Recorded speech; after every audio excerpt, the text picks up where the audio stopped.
Sometimes in tennis you get these events, and they're not really about the rankings. You know what I mean? Yeah. It's like a sneak peek at like the future, and I think that's what this Six King Slam is. Yeah. It's just pure competition. Yeah, it's fascinating, because it changes the dynamic of how a player plays, right? Totally. So a player like Nadal, if he's going to try a new serve, he's not going to try it at a regular tournament. He's going to try it something like this. It's like a high-stakes exhibition match. Exactly. Speaking of high stakes, I mean, we can't ignore the elephant in the room, right? Rafa's announcement. Huge. Yeah. Huge moment. Monumental, really. The end of an era. Nadal to retire after the Davis Cup, and for those unfamiliar, that's the team event internationally. Yeah. Super prestigious. So it makes this match against Alcaraz at the Six King Slam even more electric. Yeah. Because it was his first match since the announcement, and he's facing off against the new world #1.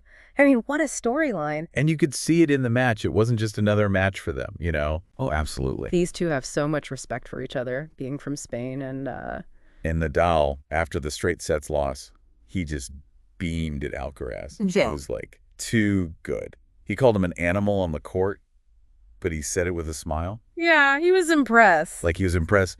Like he sees the future of the sport. He sees the future, and he's not bitter about it. He's like handing over the reins, Passing the torch. Yeah, Alcaraz is a force, though. I mean, that backhand down the line is ferocious. Unbelievable. I mean, you saw it against Djokovic in that Shanghai match. I mean, completely wrong-footed him. See, this is what I love about this. We used to talk about Nadal's farewell tour, but you've got Alcaraz, this young guy, already making his mark. Well, think about it this way. I mean, they were just playing doubles together at the Paris Games. I know. Imagine if they're on the same side of the court at the Davis Cup. Oh my gosh, goosebumps. For Nadal's last hurrah. And Alcaraz wasn't the only one making waves. I mean, Jannik Sinner takes down Djokovic in the other Six King Slam semifinal. That's his second victory over Djokovic in recent weeks. I was going to say, this wasn't a fluke. No, he also beat him at the Shanghai Masters. This is a guy to contend with. Okay, but here's where it gets even more interesting. Sinner had that doping case recently. Yeah. It was cleared, but now it's under appeal. Right. It's a little bit of a shadow hanging over him. A little bit. But you know what? Even with that hanging over his head, I mean, he was unflappable against Djokovic in that Six Kings Slam match. So we've got Nadal's farewell tour. Yeah. We've got Alcaraz's ascent Sinner making huge statements. Where does this leave men's tennis? Wide open, I think, honestly. It's true. I mean, you've got these young players who are hungry. They are fearless. They're not afraid of these big names. And then you've got Djokovic, who, let's be real, he's not going to go down without a fight. No, he's not going anywhere. The guy is a fighter. Yeah. He's going to be back analyzing every point, figuring out new strategies. Which makes the potential rivalries that much more exciting. I mean, could you imagine an Alcaraz-Sinner final at a Grand Slam anytime soon? Don't you want to see that match? I need it. Power versus precision, contrasting styles. It'd be a strategist's dream to watch those two go at it. And speaking of impressive streaks, Andrei Rublev, 40 or more wins every year this decade. That's insane. It really is. It speaks volumes about his work ethic. I mean, he may not have a Grand Slam title yet, but you cannot deny that the guy puts in the work. Absolutely. And the women's side of the game is just as captivating right now. Iga Swiatek brought on Wim Fissette as her new coach. Huge get for her. I mean, he's coached some of the greats, Kim Clijsters, Naomi Osaka. Yeah, he's got the experience. What do you think that means for her game? It's going to be interesting to see how he helps her evolve, because she has mentioned, like, sort of tempering expectations for the WTA finals. And for you, the listener, the WTA finals is like the Super Bowl of women's tennis. It's the top 8 players battling it out. A lot of pressure there, yeah. Big stakes, and speaking of pressure, Danielle Collins. Her decision to postpone retirement is a story I think a lot of people can relate to. Yeah. Her honesty about her fertility struggles. It's real. And, she's out there and she's a competitor, and she's also dealing with real life stuff like everyone else. Yeah. And I think sometimes we forget that, as, we put these athletes on a pedestal, but they're going through things just like we are. It makes you root for her even more. It does. It does. So we've covered a lot of ground here, but let's circle back for a second to this Six Kings Slam. I mean, even though it was an exhibition, it really did shake things up, wouldn't you say? 100%. And, for one, it put a spotlight on Saudi Arabia as a tennis destination. Yeah, they're making moves. I mean, Neymar was in the stands. Wow. The soccer superstar. You're bringing the star power. It felt like a statement. They want to be a player on the world stage for tennis. And it's interesting because the format itself, It kind of makes you think about what matters most in tennis, right? Right. Individual matchups, those rivalries are And everything. head-to-head, who wants it more? So with Nadal on his way out and these young stars like Alcaraz and Sinner, are we heading into a new era of unpredictability in men's tennis? That's the million-dollar question, isn't it?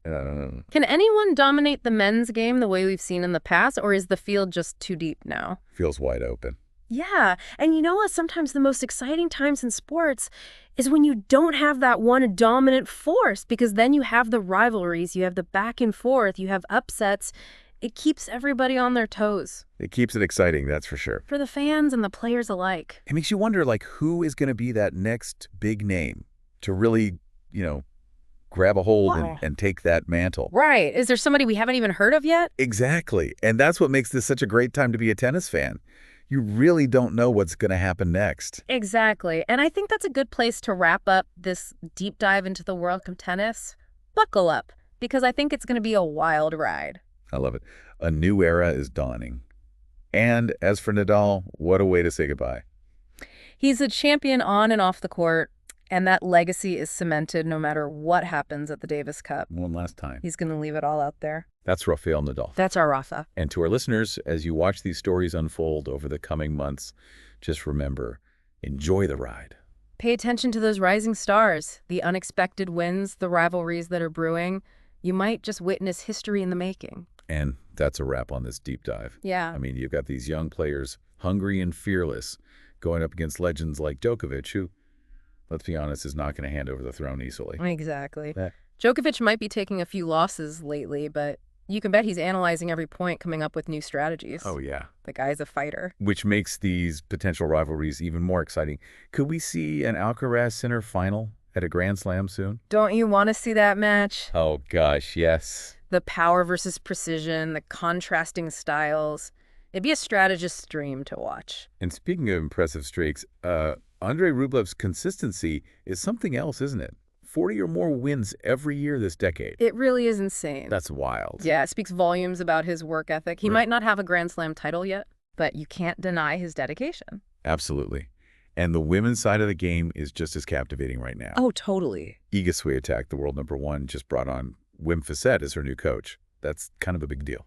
That's huge. Right. Fissette has coached some of the greats like Kim Clijsters, Naomi Osaka. Exactly. It'll be fascinating to see how he helps Swiatek evolve her game, especially, as she's mentioned, managing expectations for the WTA Finals. And for you, our listener, the WTA Finals is like the Super Bowl of women's tennis.